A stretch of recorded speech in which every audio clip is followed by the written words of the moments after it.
కలియుగం 5000 సంవత్సరములు పూర్తి అయిన తరువాత ప్రారంభమై 108 సంవత్సరముల ప్రమాణంలో జరుగుతుంది.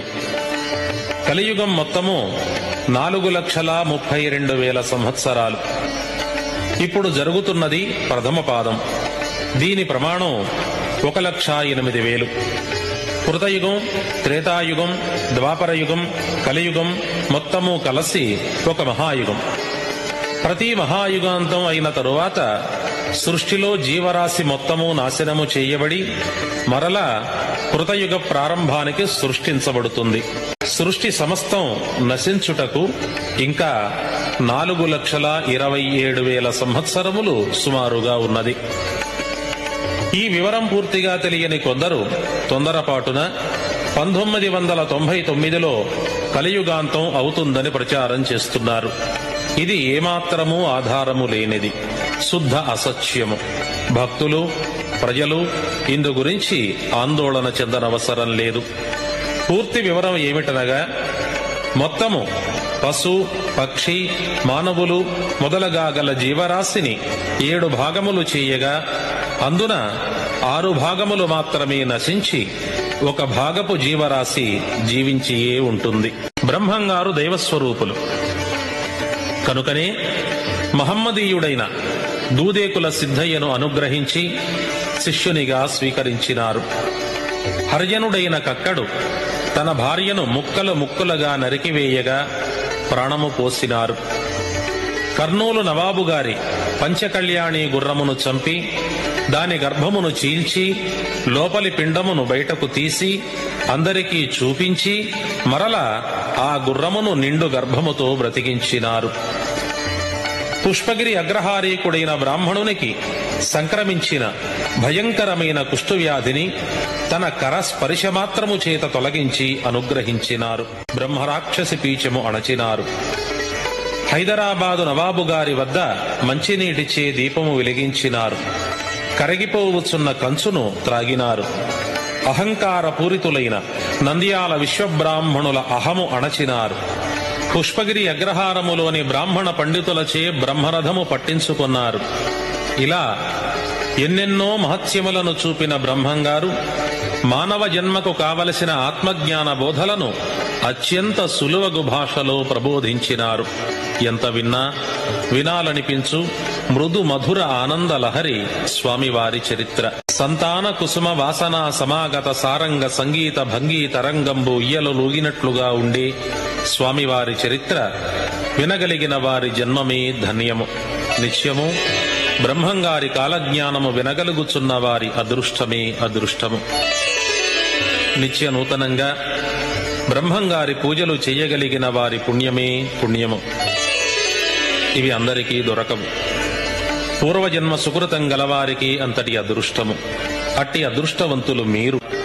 ఇప్పుడు వచన కాలజ్ఞానం వినండి. వ్యాస ప్రోక్తం మయా దత్తం విప్రాన్ సర్వత్ర పూజితః కలౌ పంచసహస్రాణి జాయతే వర్ణ సంకరః. వ్యాస భగవానునిచే రచించబడి మయబ్రహ్మయగు శ్రీ మహావిష్ణుమూర్తికి అంకితం చేయబడిన పురాణములు, బ్రాహ్మణులు కలియుగం 5000 సంవత్సరముల వరకు పూజించబడుదురు. ఆ తరువాత పాపములు పెరుగును, వర్ణ సంకరములు జరుగును. కలౌ త్వబ్ద సహస్రాణి యావత్ పంచగతాని చ ధర్మో నష్టః కర్మో నష్టః సర్వభ్రష్టో భవతి. కలియుగం 5000 సంవత్సరములు పూర్తి అయిన నాటి నుండి ధర్మము నశించిపోవును, సకల శుభకర్మలు అంతరించిపోవును, సర్వనాశనం సంభవించును. మహాప్రళయాలకు ముందుగా రాబోవు వచన కాలజ్ఞాన వాక్యములు వినండి. ఇచ్చిన సొమ్ములు దిగమరింగి తప్పుడు బాసలకు సిద్ధమయ్యేరు, దొంగ ప్రమాణాలు చేసేరు, ముండమోపులంత ముత్తైదువలయ్యేరు, పునర్వివాహములు జరిగేను. కోమటి కులాన 25 మేలైన గోత్రాల వారు మాత్రమే నిలచేరు. పుణ్యక్షేత్రములయందు అధర్మము పెరిగేను, పాపములు నానాటికి హెచ్చరిల్లేను. ఎచ్చట చూచినా కలహములు పుట్టేను. అధిక నిద్ర, అధిక ఆహారము కలిగి జనులు సోమరిపోతులయ్యేరు. భోగలాలసత పెరిగేను, రోగభయంబులు కలిగేను. శాంతవంతులు కోపిష్ఠులయ్యేరు, గొప్పవారు ఎందునకు కొరగారు. నీచులు అధికులయ్యేరు. విప్రులు తమ తమ ధర్మంబులను తప్పి మనిషికొక్కొక్క మతమై నీచులనాశ్రయించి నశించిపోయేరు. విప్రుల పూర్వార్జితములన్నయూ పలాయనమయ్యేను. శూద్రులు అసత్యవాదులై నీచ సాంగత్యములచే నీతి చెడి దరిద్రులయ్యేరు. ప్రతి జాతియు సంకరంబై అన్యోన్య కలహములచే నశించేరు. పాడి పంటలు తరిగిపోయేను, పైరుకు తెగుళ్ళు, రైతుకు దిగుళ్ళు పెరిగిపోయేను. గోక్షీరము ఎంతగా పొడమిపై నశించునో ధర్మము అంతగా నశించేను. తండ్రి కొడుకులు తమలో తాము కలహించేరు.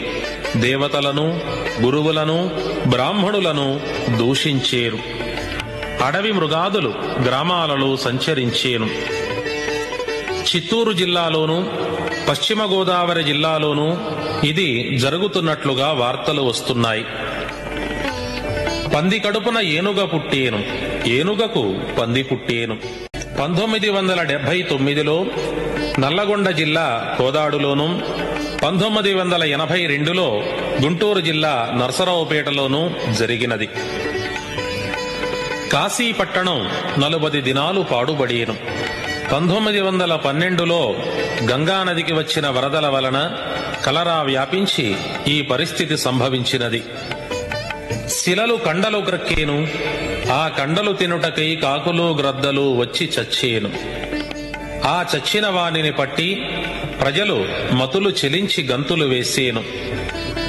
1945లో ఆగస్టు 6వ తేదీన రెండవ ప్రపంచ యుద్ధ సమయంలో జపాన్ దేశంలో హిరోషిమా, నాగాసాకి అను పట్టణాలపై ఆటం బాంబు పడినప్పుడు ఇది జరిగినది. రాచరికాలు నశించేను, ప్రజలే రాజులను నియమించేరు. 16 వత్సరంబులు అంబ ఒక్కతే అవని పాలించేను. 16 సంవత్సరములు స్త్రీ ఒకతే పరిపాలన చేస్తుంది. ఇది జరిగినది. ఆ స్త్రీ శ్రీమతి ఇందిరాగాంధీ. ఆకాశాన ఎగిరే వ్యక్తి పరిపాలనకు వచ్చేను. ఇది జరిగినది. ఆ వ్యక్తి రాజీవ్ గాంధీ. ఉగ్ర నారసింహుడు శాంతరూపము ధరించి పాలించేను. ఇది జరుగుచున్నది.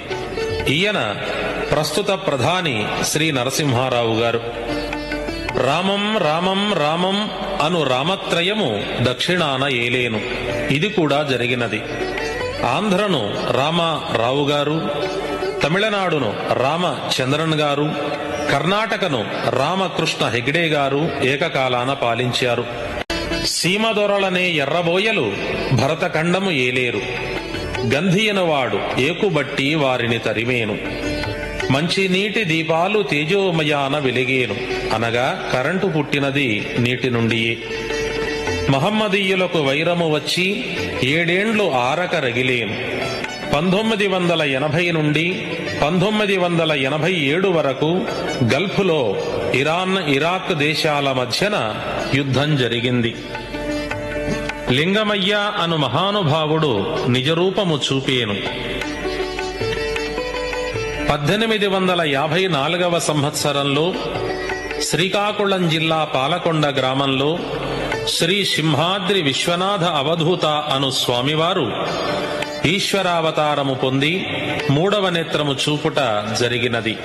ఈ స్వామినే సనారి విశ్వేశ్వర స్వామి అని పూజించుచున్నారు. ఈశాన్యమున విషగాలి పుట్టి అందున కొందరు చచ్చేరు. 1984 డిసెంబరు 3వ తేదీన భోపాలు పట్టణంలో విషగాలి ఫ్యాక్టరీ నుండి లీకు జరిగి 1000 మంది చనిపోయారు. ఈ కాలజ్ఞాన వాక్యం కూడా జరిగినది. చుండూరు నందు సుడిగాలి పుట్టి కొందరు కొట్టుక చచ్చేరు.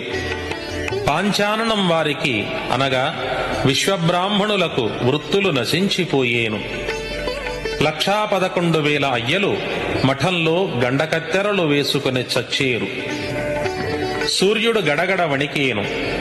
1980 ఫిబ్రవరి 16న వచ్చిన సంపూర్ణ సూర్యగ్రహణంలో సూర్యుడు 14 సెకండ్ల కాలం వణికినట్లుగా కోణార్క్ సూర్య దేవాలయం వద్ద రికార్డు చేసి ఉన్నారు. 1995 అక్టోబరు 24వ తేదీన ఇలా జరుగును.